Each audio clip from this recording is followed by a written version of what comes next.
The massive doors of the council chamber opened slowly. Ambassador Daniel Harris walked inside with steady steps.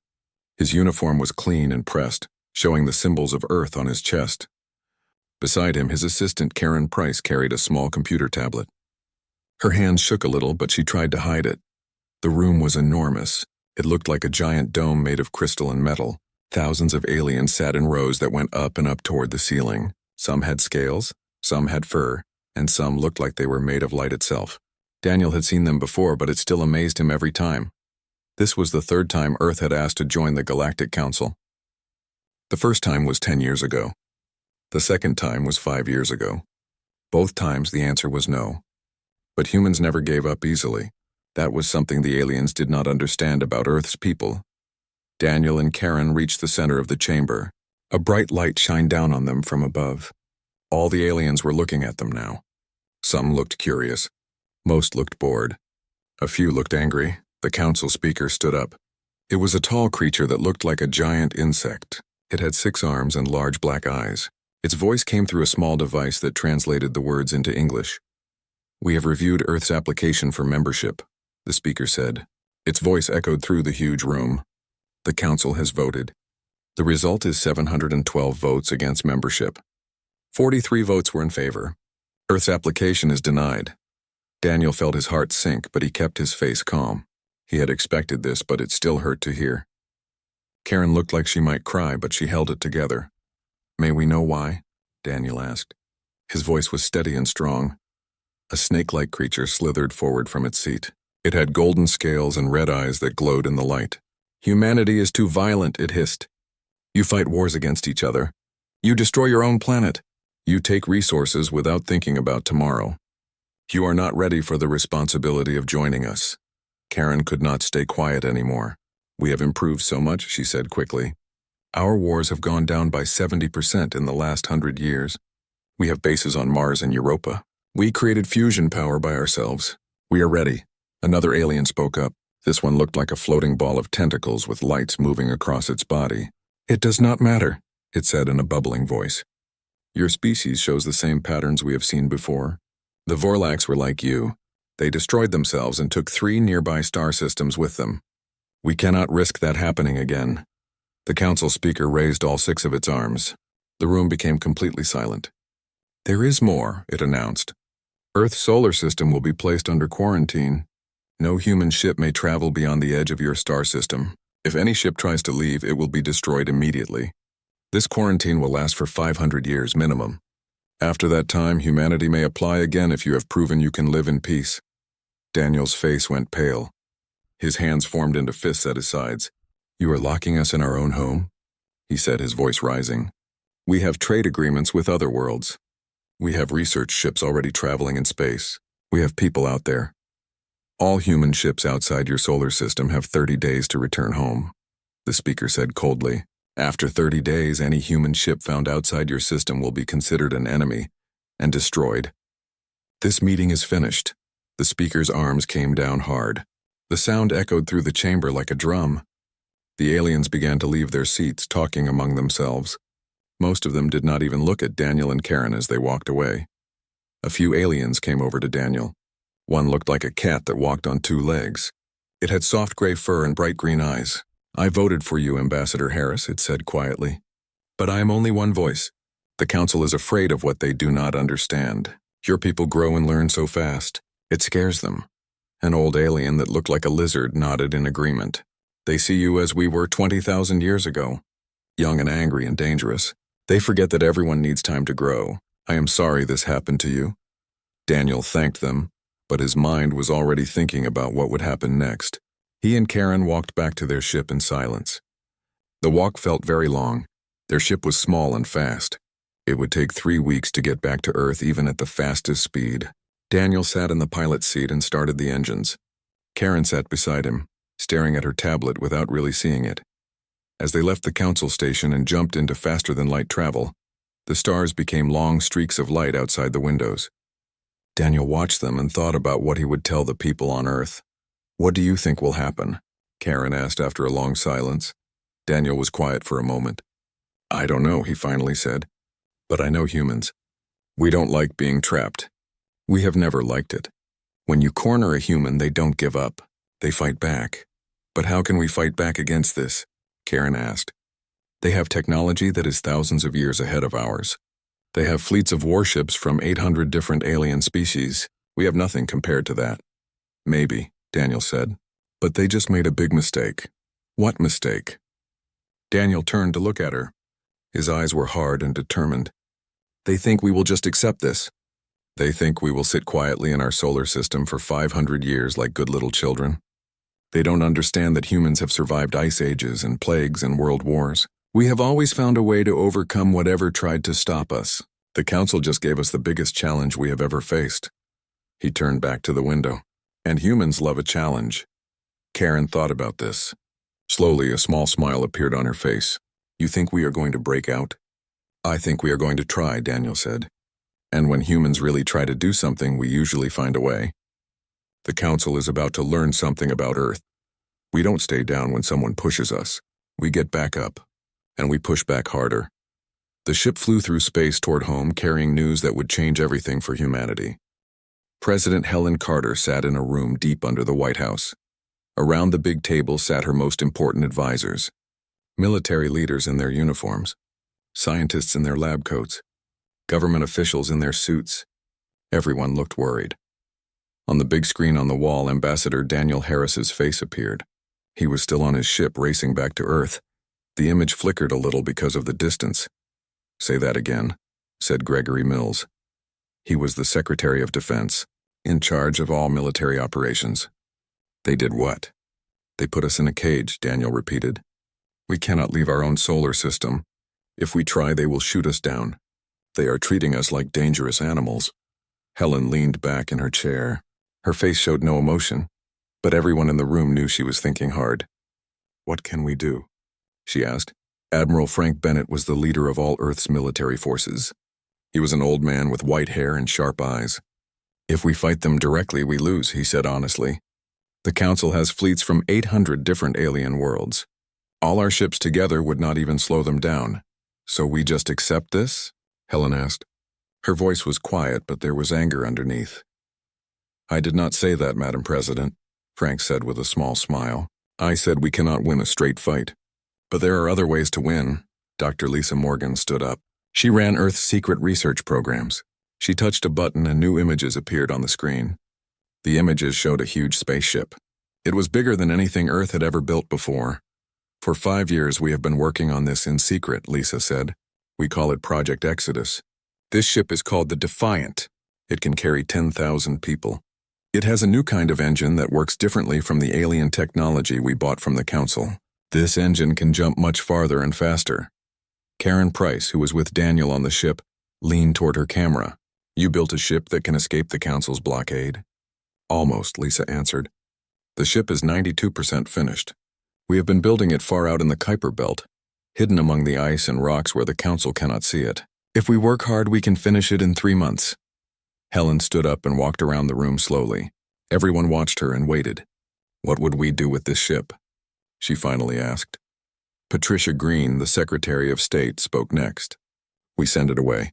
We load it with people who want to leave, families, scientists, engineers. We find a new world far from the Council. We start a colony where they cannot reach us. We prove that humans cannot be caged. They will call it an act of war, Gregory warned. They already started the war, Daniel said from the screen. They just have not admitted it yet. When you threaten to kill people for traveling in space, that is an attack. They attacked us first. Helen stopped walking and put her hands on the table. She looked at Admiral Frank. What happens if we try to send the Defiant through their blockade? Frank pulled up more images on the screen. These showed the alien battle stations positioned around the solar system. They have 6 giant battle stations surrounding us. Each one can destroy anything we have. But the Defiant is fast and tough. If we create a distraction, if we make them look somewhere else, we might get the Defiant through. Might, Helen repeated the word. Maybe 60% chance of success, Frank admitted. But here is the problem. If we do this, we can never take it back. The Council might decide that keeping us in quarantine is not enough. They might decide to wipe us out completely. Nobody spoke for a long time. The choice was huge and dangerous. Helen looked around at everyone in the room. Then she looked at Daniel on the screen. You have talked to these aliens face to face. What do you think they will do? Daniel thought before answering. They are bureaucrats, Madam President. They are comfortable and sure of themselves. They think they are better than us. They see us as primitive children who need to be controlled, but some of them, the ones who voted for us, they see something else. They see what we might become, and it scares them. Scared enough to destroy us? Maybe. But I think they will try to contain us instead. They want to keep us locked up until we are not a threat anymore. They want us to become like them, predictable, obedient, boring. Helen nodded slowly. She had made her decision. Then we show them what humans really are. Lisa, finish the defiant. Frank, plan your distraction.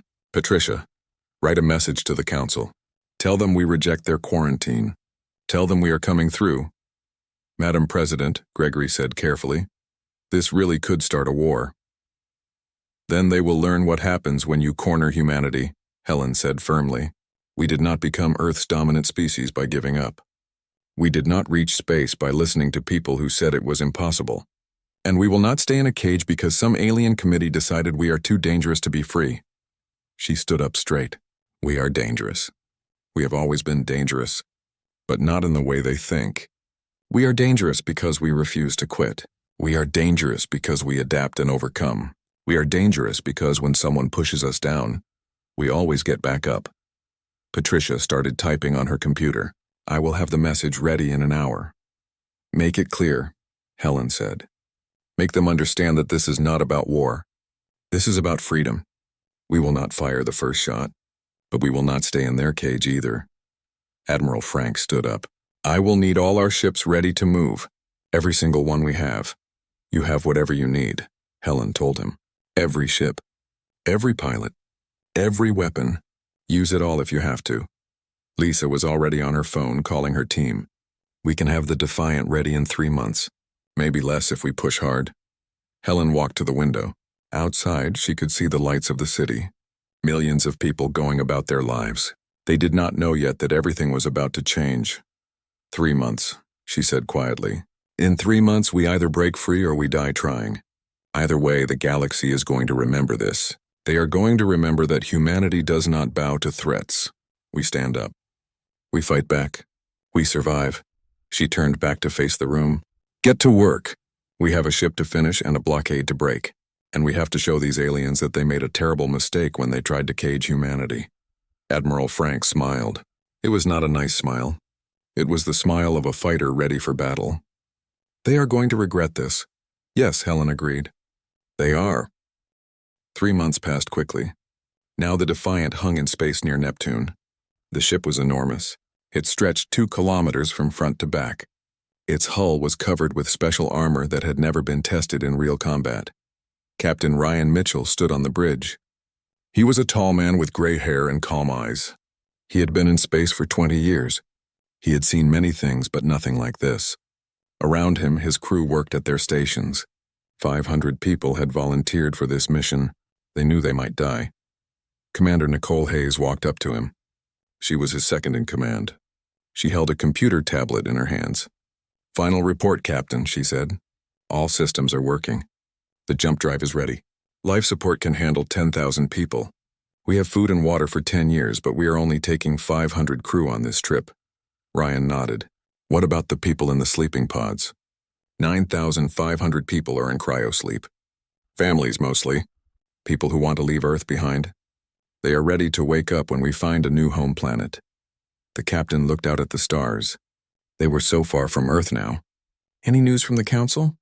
They are calling this an act of war, just like we expected. They have made their blockade stronger. All 6 battle stations are ready to shoot us. They have brought in more warships too. They are serious about stopping us.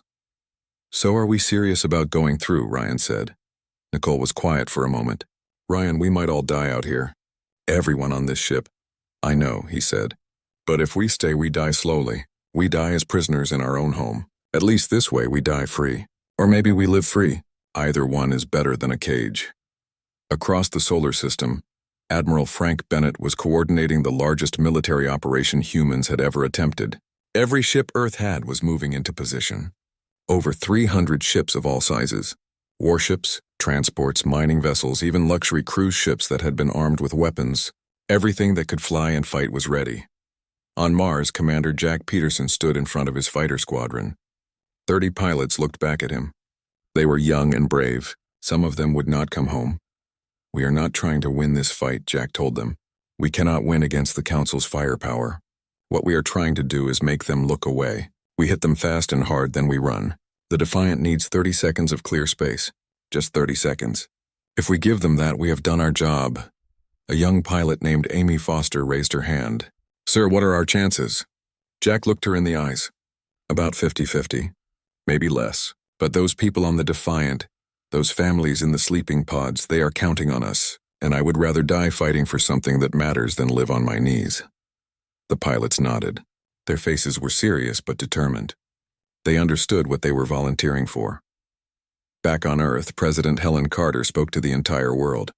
Every television, every computer, every phone showed her face. The speech was translated into every language on the planet. "My fellow humans," she began. 3 months ago, the Galactic Council voted to lock us in our solar system. They said we were too dangerous, too unpredictable, too human. Today we proved them right." She paused. "In 6 hours, the starship Defiant will try to break through the Council's blockade. On that ship are 500 brave crew members and 10,000 sleeping colonists.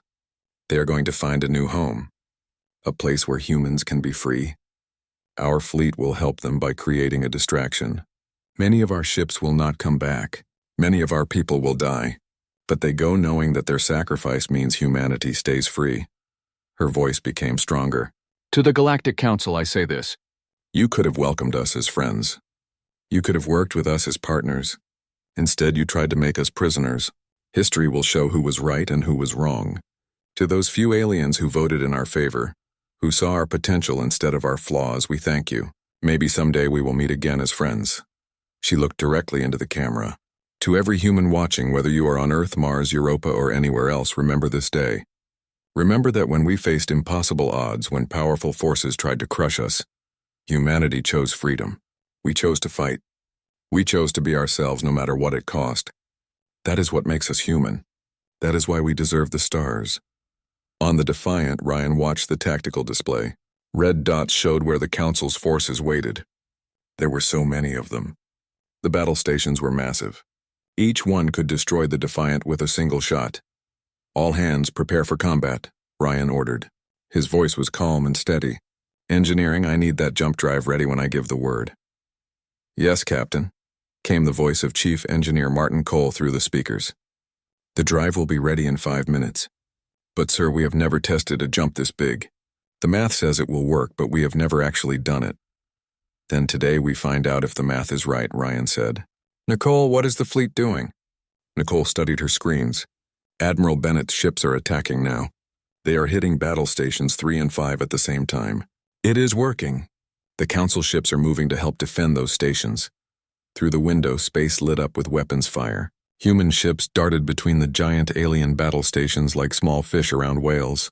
The aliens had bigger weapons and stronger shields, but the humans were fast and clever. They used tricks and tactics the orderly Council forces did not expect. Jack Peterson's fighter screamed past a Council cruiser. His weapons barely scratched its shields, but the cruiser turned to chase him. "All wings, pattern Delta," Jack ordered into his radio. "Make them chase us." His squadron split into 3 groups. Each group flew in a different direction. The Council ships had to split up to follow them. This pulled the aliens away from the Defiant's path. Amy Foster's fighter got hit. Her shields flared with light. "I am okay," she called out. "Shields at 40%, but I am still flying." "Stay with us," Jack replied. "Just a little bit longer." On the Defiant, Ryan watched the gap in the Council's defenses grow wider. "Martin, I need that drive right now." 30 seconds, Captain." A Council destroyer broke through the human lines. It was coming straight at the Defiant. Nicole's fingers flew across her control panel. "Enemy ship incoming. We cannot outrun it." "We do not need to outrun it," Ryan said calmly. "We just need to survive long enough. Put all power to rear shields. Fire everything we have." The Defiant's weapons were small. The ship was built for exploration, not war. But the weapons fired anyway. Bright beams of energy hit the destroyer's shields. The destroyer fired back. Its weapons were much more powerful. They hammered the Defiant's shields. Alarms started going off all over the bridge. Shields at 60%, Nicole reported. Her voice was tense. 50%. Captain, we cannot take much more. How long on the drive? 10 seconds. Martin's voice came through the speakers. The destroyer fired again. The Defiant shook hard. Lights flickered and went out, then came back on. Shields at 20%. We have hull damage on deck 7 and 9. Emergency teams are responding. Drive ready, Martin called out. Jump coordinates are locked in. Ryan did not wait. Jump now. The Defiant's special drive turned on. Space itself seemed to rip open in front of the ship. The Defiant lurched forward into a swirling tunnel of light and color. It was nothing like normal, faster-than-light travel. This was something new. Something the Council had never seen before. The destroyer fired one last time, but the shot hit the jump field and disappeared. Then the Defiant was gone. Admiral Frank Bennett watched the Defiant disappear from his screens. He allowed himself a small smile. All ships fall back, he ordered. Mission accomplished. Time to go home. The human fleet broke away from the fight. Their ships were faster and more maneuverable than the big Council warships. They darted away in different directions. 23 ships had been destroyed. Hundreds of people were dead, but they had done it. The Defiant was free. On Battle Station 3, the alien commander stared at the empty space where the Defiant had been. The commander was Zenthari, the same insect-like species as the Council speaker. It had 4 arms crossed in confusion and 2 arms working the controls. Report, the commander ordered. Where did they go? The sensor operator, a floating jellyfish-like creature, pulsed with confused colors. Unknown, Commander. That was not standard faster-than-light travel. It was something completely different. Something we have never seen. They could be anywhere in the galaxy. They could even be in another galaxy. The commander felt something it had not felt in a very long time. Fear. The humans had defied the Council and won. Worse, they had done it with technology the Council did not understand. The primitives had surprised them. Contact the Council immediately, the commander said. Tell them the situation has changed. Tell them humanity is now a level 5 threat. The Defiant traveled through the strange tunnel of light for what felt like hours but was actually only minutes. When they finally emerged, the crew looked around in wonder. The stars outside were completely different. They were in a part of space no human had ever seen before. Nicole checked her instruments. Jump successful, Captain. We traveled approximately 300,000 light years. The Council cannot follow us here even if they wanted to. Their fastest ships would take years to reach this location. Ryan allowed himself to relax slightly. Good, begin scanning for habitable planets. Wake up the survey team. Let's find our new home. Over the next few days, the Defiant sensors mapped the nearby star systems. They found dozens of planets. Some were too hot. Some were too cold. Some had poisonous atmospheres. But then they found one that was perfect. The planet hung in space like a blue and green jewel. It had oceans and continents. It had an atmosphere humans could breathe. It had weather and seasons. Scans showed plant life and simple animals. Nothing intelligent. Nothing dangerous. It is beautiful, Nicole whispered as they entered orbit. Ryan nodded. It is home. Our new home. Let's call it Haven. The crew worked hard. They sent down scouts to test the air and water. They mapped the continents. They found the best place to build the first settlement. Then they began waking up the colonists from cryosleep. The families came out of their sleeping pods slowly. Children rubbed their eyes and asked where they were. Parents held each other and cried with happiness. Scientists immediately wanted to study everything. Engineers started planning buildings and roads. Within a month, the first buildings were up. Within 3 months, there was a small town. Within 6 months, Haven had farms and schools and shops. The colonists worked together. They helped each other. They built something new. But Ryan knew this was just the beginning. He sent a message back toward Earth. The message would take months to arrive because it had to travel through normal space. In the message, he included coordinates to Haven and all the data about the planet. He also included the technical details of the jump drive so Earth could build more ships. 18 months after the Defiant escaped, Ryan stood on the bridge again. Behind him, through the window, Haven hung in space. The planet now had 5 settlements. The population had grown to 12,000 as more people woke from cryosleep and babies were born. Are you ready to send the message? Nicole asked. Ryan nodded. Record, a camera turned on. Ryan began speaking. Greetings to the Galactic Council. As you can see, we found a new home. We call it Haven.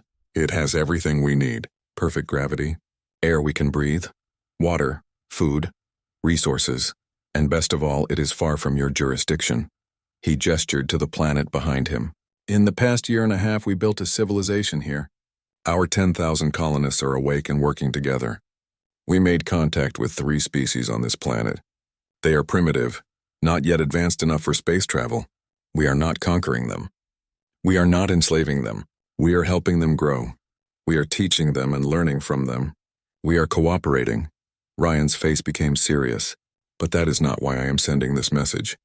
We have been busy out here. We mapped this region of space. We found 12 more planets that humans can live on, and we built 3 more ships like the Defiant. Right now, 30,000 more humans are traveling to those planets. In 5 years, it will be 500,000 people. In 10 years, millions, he leaned forward. You tried to cage us. You tried to contain us. You said we were not worthy of the stars. You made a mistake. You forgot that humanity's greatest strength is not our weapons or our technology. It is our refusal to give up. It is our ability to adapt and overcome any obstacle. Ryan's voice became softer, but here is the important part. We do not hate you. We do not want war. We just want to be left alone to build our future our own way. So here is what we propose. You keep your quarantine on Earth's solar system. We stay out here in our part of the universe, and maybe in a few hundred years when we have both grown and changed, we can meet again as equals. Nicole appeared beside him on the screen. However, she said clearly, if you decide to hunt us down, if you send fleets to destroy our colonies or attack Earth, you will learn something about humanity.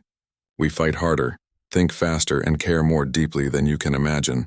We survived ice ages and plagues and world wars. We will survive you too. Ryan took over again. But we hope it does not come to that. We hope that given time and distance we can coexist. The universe is big enough for all of us. There is room for everyone. The message ended with images of Haven. The settlements growing. Human children playing with young aliens from the native species. Fields of crops. Schools. Hospitals. A vision of what peace and cooperation looked like. The message was sent. It would take months to reach council space. Ryan wondered what they would think when they received it. On Haven, life continued. More buildings went up. More farms were planted. More children were born. The colonists started creating their own culture, mixing the best of what they brought from Earth with new ideas inspired by their new home. One evening, Ryan stood outside the main settlement and looked up at the sky. 2 moons hung overhead, casting silver light across the landscape. Nicole came and stood beside him. Do you think they will come after us? She asked. Ryan was quiet for a moment. Maybe, probably not. They are afraid, but they are also cautious. They know we have technology they do not understand. They know we are willing to fight. Most importantly, they know we are far away and not threatening them. So what happens now? Now we build, Ryan said simply. We grow, we thrive. We prove that humanity does not need the Council's permission to reach for the stars. We prove that freedom and cooperation work better than control and fear. He smiled. The Council thought they were sealing our doom when they voted against us.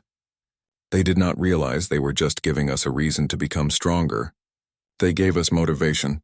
They gave us purpose. And now we are building something they could never imagine. Nicole looked up at the moons. A new beginning? Yes, Ryan agreed. A new beginning for humanity. And this is just the start. The Galactic Council chamber was in chaos. Delegates shouted at each other in hundreds of different languages.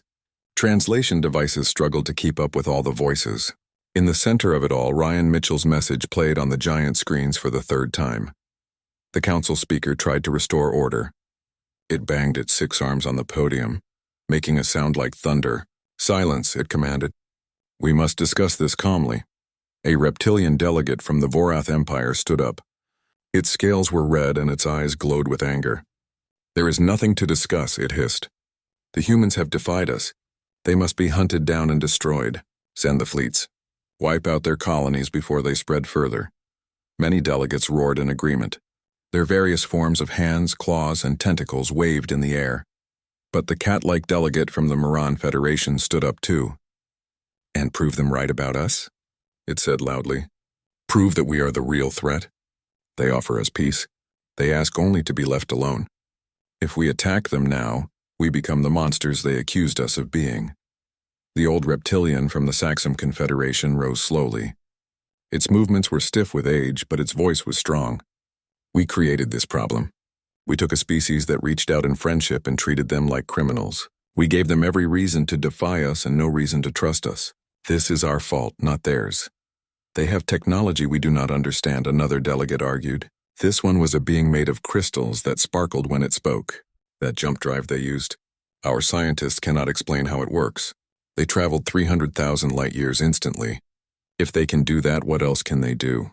The council speaker raised its arms again. We will vote. Should we send military forces to eliminate the human colonies? The vote took hours. Delegates argued back and forth. Some wanted immediate military action. Others urged caution. A few even suggested trying to make peace. Finally, the results came in. 437 votes for military action, 501 votes against. The motion failed. The council has decided, the speaker announced. We will maintain the quarantine around Earth's solar system, but we will take no action against the human colonies beyond our space. They will be monitored but not attacked. This session is adjourned. The cat-like delegate found the old reptilian afterward. Do you think we made the right choice? It asked. The old reptilian looked tired. I think we made the only choice that does not lead to war. The humans have shown they will fight if cornered. Better to give them space and hope they meant what they said about peace. And if they come back, then we deal with it when it happens. But I think they will keep their word. Humans are many things, but the research shows they value honor and promises. If they said they will stay away, they will stay away. On Earth, President Helen Carter received the council's decision. She sat in the Oval Office with her advisors around her. The mood was complicated. They were still trapped in the solar system, but their people beyond were safe. We are still prisoners, she said quietly. Admiral Frank Bennett shook his head. Only for now, Madam President. The Defiant sent back the jump drive plans. Our engineers are studying them. We can build more ships. We can send more people out there. Without the council knowing? Frank smiled. The jump drive does not use the same signatures as normal FTL travel. Their sensors cannot detect it the same way. We can slip ships past their blockade one at a time. It will take years, but we can do it. Helen stood and walked to the window. Outside, the sun was setting over Washington. How many years? 10 years to build a fleet, Frank said. 10 years and we will have dozens of ships like the Defiant. Then we can start moving larger numbers of people. In 20 years, we could have 1 million people living beyond the council's reach. Dr. Lisa Morgan added, and Earth itself keeps growing stronger. We are not just sitting here waiting. We are improving our technology, learning, advancing. The council thinks they have contained us. They have just given us time to grow even more powerful. Helen turned back to face them. Then we use that time wisely. We build, we prepare, and when the moment is right, we show them that you cannot cage humanity forever. 10 years passed. Earth's engineers worked in secret. They built new ships using the Defiant's design. They improved the jump drive. They made it more efficient and more powerful. The first new colony ship was called the Pioneer. It carried 5,000 people. It slipped past the council's blockade during a solar storm that masked its departure. The council never saw it leave. Then came another ship. And another. Every few months, a new colony ship jumped away to join the growing human settlements beyond council space. 20 years after the vote that had sealed Earth's quarantine, Ambassador Daniel Harris stood on a space station orbiting Haven. He was older now. His hair was completely gray, but his eyes were still sharp and determined. He recorded a new message to the Galactic Council. Greetings from the Human Colonial Alliance, Daniel began. We now live in 47 star systems across 3 galactic clusters. Our population beyond Earth is 20 million and growing. We have established peaceful relations with 16 pre-spaceflight species. We have also made friends with 3 spacefaring species that are not part of the Council. We have built trade networks, cultural exchanges, and mutual defense pacts. He paused and looked directly at the camera. We remember the vote that put us on this path. We remember being rejected. We remember being caged. We remember being told we were not worthy. But we do not hold grudges. The universe taught us something important. Freedom must be taken, not given. Respect must be earned, not demanded. And the only limits that matter are the ones we accept for ourselves. Daniel smiled. So we extend an invitation. Not for us to join you, but for you to join us. We are building something new out here. A coalition based on mutual respect instead of fear, based on cooperation instead of control. Any species that wants to participate is welcome. We do not care if you are a council member or not. We care about your character, not your politics. His expression became more serious. You voted to seal us away. You were right. That vote sealed something. But it was not our doom. It was the doom of your way of thinking. While you spent these decades maintaining the same systems and the same fears, we have been building something better, something that does not need cages to maintain order. The invitation stands. When you are ready to move forward instead of standing still, we will be here. Humanity does not forget, but we do forgive. That is what makes us dangerous. Not our weapons, not our technology, but our refusal to let the past control our future.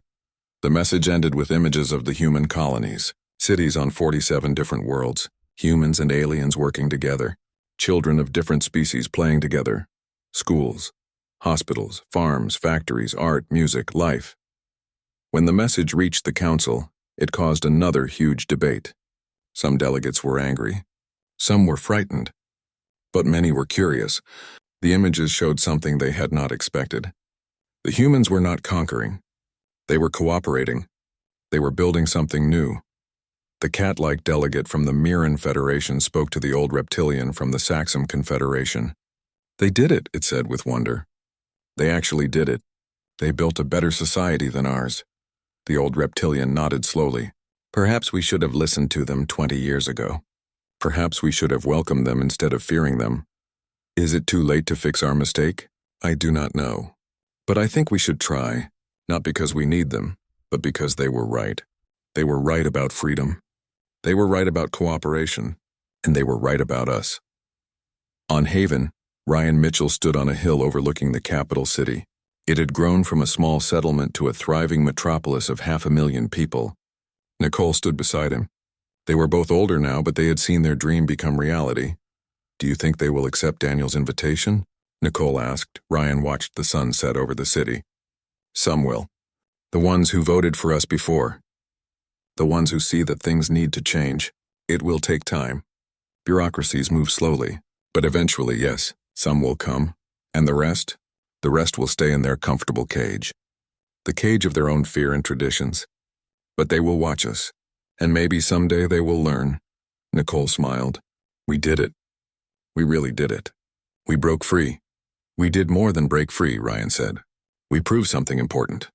We proved that the council was wrong about us. We are not too violent or too dangerous. We are exactly what the galaxy needed. Someone willing to stand up and say that there is a better way. Someone willing to show that freedom and cooperation work. He put his arm around her shoulders. The council's vote against Earth was supposed to seal our doom. Instead, it gave us the push we needed to become something greater. They tried to cage us, and we turned that cage into a launching pad. We reached higher and farther than they ever imagined. So what happens now? Nicole asked. Ryan looked up at the stars beginning to appear in the darkening sky. Now we keep growing, keep building, keep showing the galaxy that humanity's way works. And when they are ready, when they finally understand, we will welcome them as the friends we always wanted them to be. Even after everything they did to us? Especially after everything they did to us, Ryan said. Because that is